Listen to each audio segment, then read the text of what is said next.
Come, you broken, heavy laden. Come, you helpless. Come, you in despair.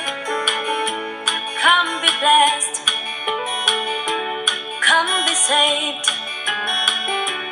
Come, believe. Come, receive the goodness of God's grace.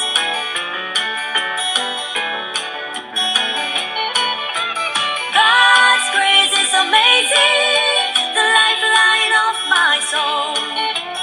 God's grace is faithful, Jesus conquered all. By grace He died, so I may live. By grace I am saved. Come, you weary, hope and be free. Come, you helpless, lift your misery. Come, be blessed and be blessed. Come, be saved and be saved. Come, believe, come, receive the goodness of God's grace. God's grace is amazing, the lifeline of my soul. God's grace is faithful, Jesus conquered all. By grace He died, so I may live. By grace I am saved.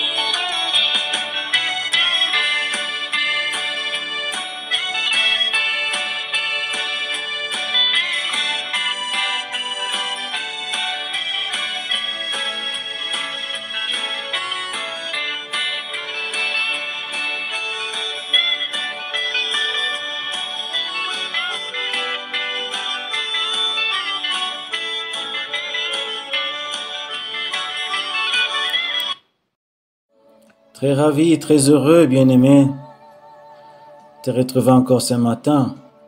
Oui, c'est ton frère de l'os, pour qu'ensemble nous puissions encore célébrer un culte de reconnaissance, d'action de grâce à notre Seigneur, lui qui nous a préservé encore le souffle de vie ce matin. Sois béni, bien-aimé, au nom de Jésus. Éternel, nous bénissons, nous rendons gloire à ton Saint-Nom. Te disons sincèrement merci. Toi qui nous as encore préservés ce matin, le souffle de vie qui a veillé sur nous, Père éternel, nous te sommes reconnaissants.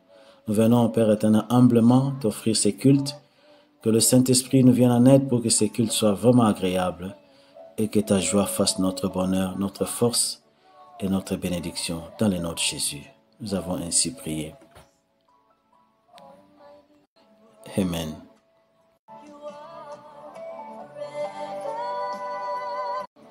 Bien-aimés, ces derniers temps, l'Esprit du Seigneur nous a enseigné, continue à nous enseigner. Nous sommes dans la deuxième phase. Nous avons eu la première phase, nous avons été enseignés sur les armes défensives. Oui, les deux types, nous les connaissons, armes défensives et armes offensives. Et aujourd'hui, nous commençons la deuxième phase, la phase des armes offensives. La phase défensive, nous avons tous été enseignés à titre des courts rappels. Je pourrais rappeler un peu ces armes défensives. La première arme, c'est le casque du salut. Le casque du salut comme première arme. Deuxième arme, l'épée de l'évangile, la parole de Dieu. Troisième arme, bouclier de la foi. Quatrième arme, cuirasse de la justice. Cinquième arme, vérité pour ceinture. Sixième arme, zèle que donne l'évangile. Et septième arme, la prière. Et aujourd'hui, nous commençons donc avec l'aide du Saint-Esprit de Dieu, la phase des armes offensives. Il y en a peut-être beaucoup. Si quelqu'un prie, l'Esprit de Dieu peut toujours inspirer dans les combats spirituels. On prie en esprit, l'Esprit de Dieu peut toujours vous inspirer comment attaquer les diables. Mais il y a au moins 5 armes que nous pouvons énumérer, qu'on peut dire des armes principales à user dans un combat spirituel contre les diables, parce que maintenant, c'est différent de l'étape défensive. Nous ne sommes plus dans la phase de nous défendre, mais dans la phase d'attaquer les diables, d'ordonner au diable. C'est nous maintenant, c'est les chrétiens qui font l'action. Alors, dans cette phase, il y a au moins 5 armes qu'on peut énumérer, qui sont principales. Comme je l'ai dit, l'Esprit de Dieu peut toujours inspirer d'autres manières, d'autres paroles qui peuvent aussi susciter, être perçues comme une arme, disons, près du diable. Mais au moins 5 armes. Les 5 armes qu'on peut, disons, qui sont principales dans les combats spirituels, comme première arme, c'est le nom de Jésus. Deuxième arme, l'épée ou le glaive. Troisième arme, le sang de Jésus. Quatrième arme, le feu de Dieu, le feu de l'Éternel. Cinquième arme, le tonnerre ou la foudre. Voici donc en gros les 5 armes offensives que le chrétien, que Dieu a mis à la disposition des chrétiens. Comme j'ai dit, l'Esprit en donne toujours plus quand on est en pleine prière, mais au moins les 5 armes sont les armes principales à user dans tout combat spirituel. Nous allons donc aujourd'hui apprendre la première arme qui est le nom de Jésus. Nous allons lire la parole de Dieu.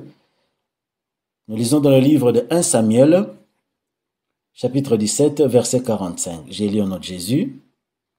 La Bible dit, David dit aux Philistins, tu marches contre moi avec l'épée, la lance et le javelot. Et moi je marche contre toi au nom de l'Éternel des armées, du Dieu de l'armée d'Israël, que tu as insulté. Notre deuxième lecture se trouve dans le livre de Actes des Apôtres, chapitre 4, le verset 8 jusqu'au verset 12. Nous lisons au nom de Jésus. Alors Pierre, rempli du Saint-Esprit, leur dit, chef du peuple et ancien d'Israël, puisque nous sommes interrogés aujourd'hui sur un bienfait accordé à un homme malade, afin que nous disions comment il a été guéri. Sachez-le tous et que tout le peuple d'Israël le sache. C'est par le nom de Jésus-Christ de Nazareth que vous avez crucifié et que Dieu a ressuscité des morts. C'est par lui que cet homme se présente en pleine santé devant vous. Jésus est la pierre rejetée par vous qui bâtissez et qui est devenue la principale des l'angle. Il n'y a de salut en aucun autre nom, car il n'y a sous le ciel aucun autre nom qui a été donné parmi les hommes par lequel nous devions être sauvés. Notre troisième lecture se trouve dans le livre de Philippiens 2, verset 9 au verset 11. J'ai lu au nom de Jésus. C'est pourquoi aussi Dieu l'a souverainement élevé et lui a donné le nom qui est au-dessus de tout nom, afin qu'au nom de Jésus, tout genou fléchisse dans les cieux, sur la terre et sous la terre, et que toute langue confesse que Jésus-Christ est Seigneur à la gloire du Père. Notre quatrième lecture se trouve dans le livre de Marc 16, verset 17 au verset 18. J'ai lu au nom de Jésus. La Bible dit, « Voici les miracles qui accompagneront ceux qui auront cru. En mon nom, ils chasseront des démons, ils parleront de nouvelles langues, ils saisiront des serpents, s'ils boivent quelque breuvage mortel, il ne leur fera aucun mal.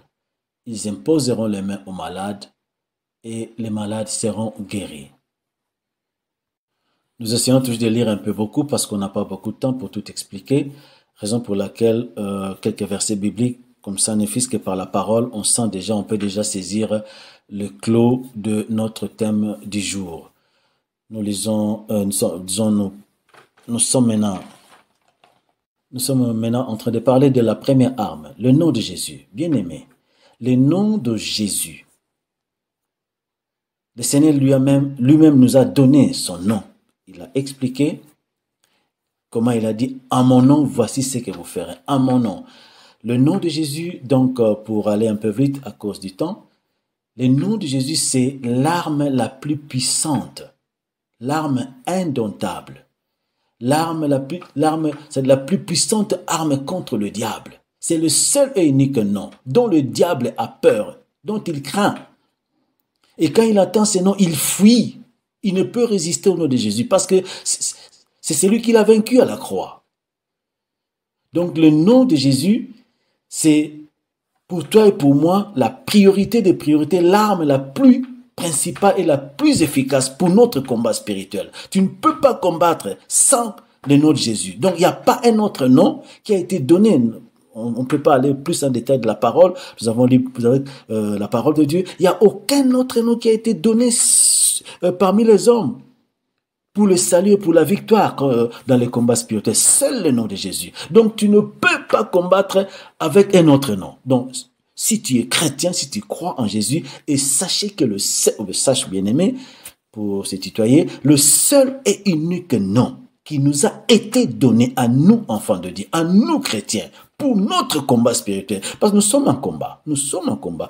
Tant que nous sommes sur la terre, tous les jours, matin, dès que nous nous réveillons, nous sommes en combat. Même quand on dort, on est en combat.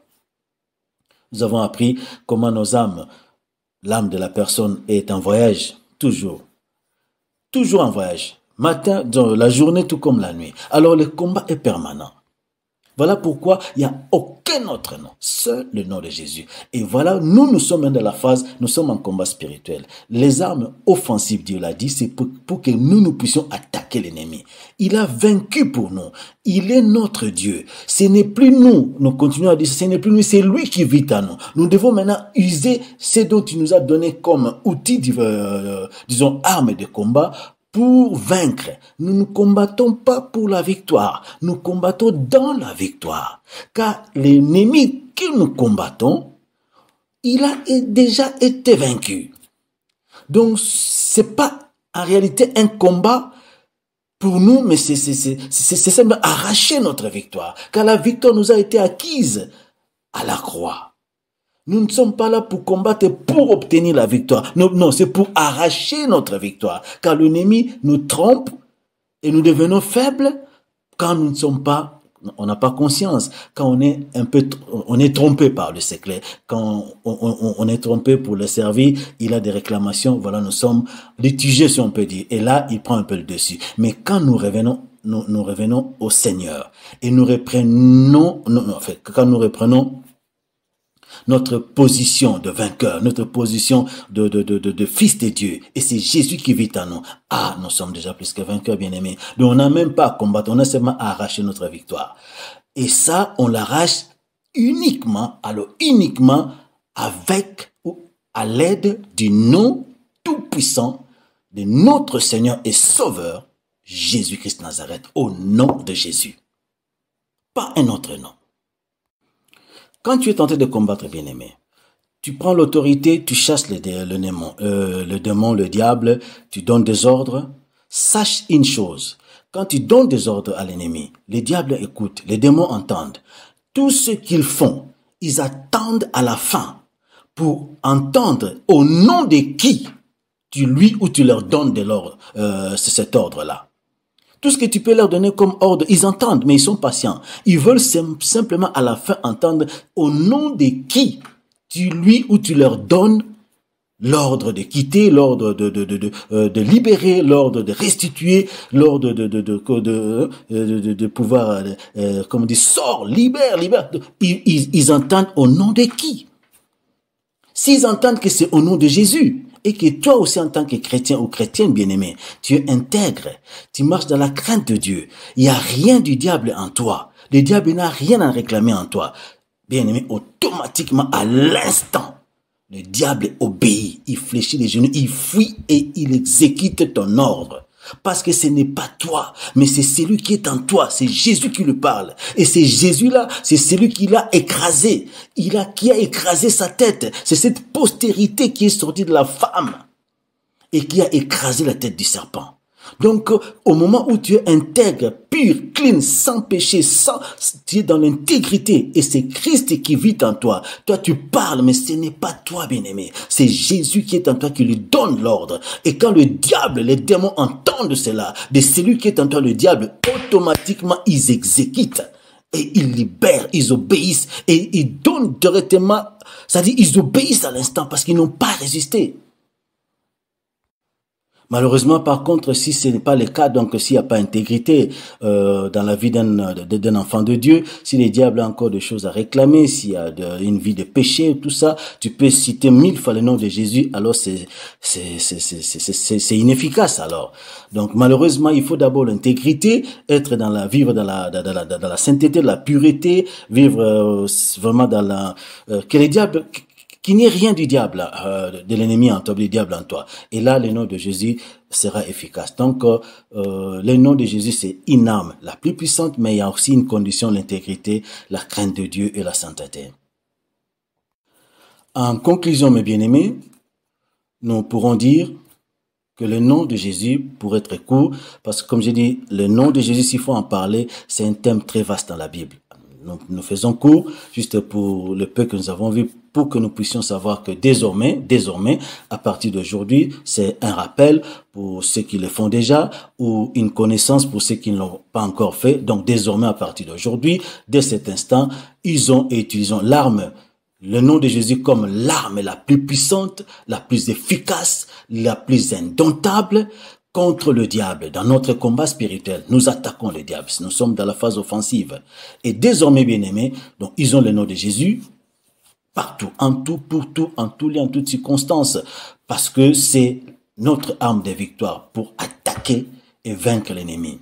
Donc, priorité number one, comme on dit, priorité numéro 1, c'est le nom de Jésus dans le combat spirituel, avant toute autre chose. Mais, comme je l'ai dit, avec condition sine qua non, l'intégrité, vie de sainteté, vie de pureté, et là, le nom sera efficace. Donc, l'Esprit du Seigneur nous a appris aujourd'hui et nous a rappelé l'importance ou l'utilité ou la position de ce que nous avons comme la priorité numéro 1, l'arme la plus efficace, le nom de Jésus. Alors, bien-aimé, je t'encourage, nous nous encourageons aujourd'hui, utilisons le nom de Jésus, mais dans l'intégrité, dans la pureté, dans la vie, une vie de crainte de Dieu. Et là, nous aurons à tout moment la victoire, le nom de Jésus-Christ Nazareth. Voilà notre arme, la première, offensive à attaquer l'ennemi. Merci bien-aimé, merci beaucoup, très sincèrement, du fond du cœur, pour l'obéissance et pour le temps que tu as disposé pour ce culte. Que Dieu te bénisse et bénisse aussi la famille, donc soyez, toi et la famille, bénis abondamment au nom de Jésus. Je vous souhaite une très très bonne journée et on se donne rendez-vous pour demain matin, pour notre culte du matin. Soyez bénis dans le nom de Jésus. Très très bonne journée. God's grace is amazing, the lifeline of my soul. God's grace is faithful, Jesus conquered all. By grace he died, so I may live, by grace I am saved.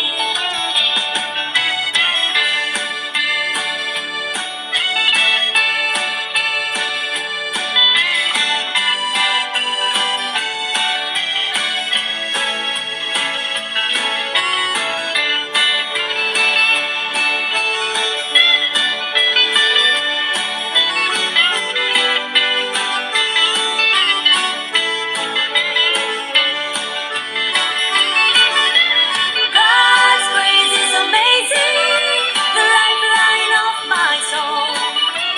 God's grace is faithful, Jesus conquered all. By grace he died, so I may live, by grace I am saved.